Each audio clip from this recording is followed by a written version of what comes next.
Sempet gegeran nang jero omah, wong lanang tega ngobong bojone dhewe nang salah sijine omah kos-kosan nang Dalan Ketintang Baru Loro A nomor 3A awan mau. Teko omongane wong sing jaga kos-kosan sakmarine ngobong bojone, pelaku langsung mlayu numpak Bronfit. Lah sampai saiki korban sing entuk rambutan intensif nang rumah sakit gara-gara jatuh kobong sing dilakoni.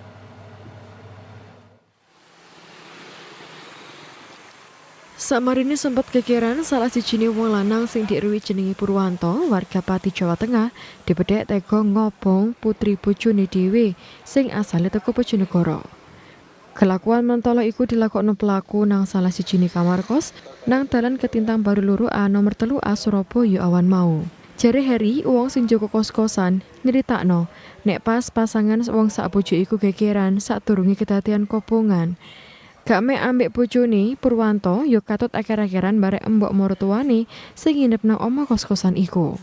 Lah polahe mangkele gak iso dikendhalekno, Purwanto dipedhek nekat ngobong bojone sing ana nang amben. Kedadian iku nggarakno geger wong sing manggon kos-kosan pas ndelok awake korban wis mlonyo gara-gara kobongan.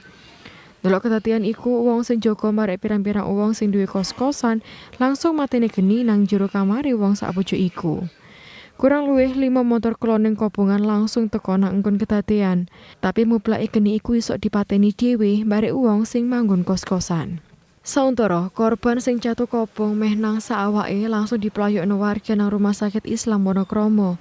Sauntara Purwanto sing nglakokno obongan iku langsung mlayu nggawe Bronfit wae wong sing jaga kos-kosan. Wakapolsek Enggayungan AKP Widianto ngomong, gawe nandangi kedadian iku tim Inafis Polrestabes Surabaya langsung nglakokno olah TKP.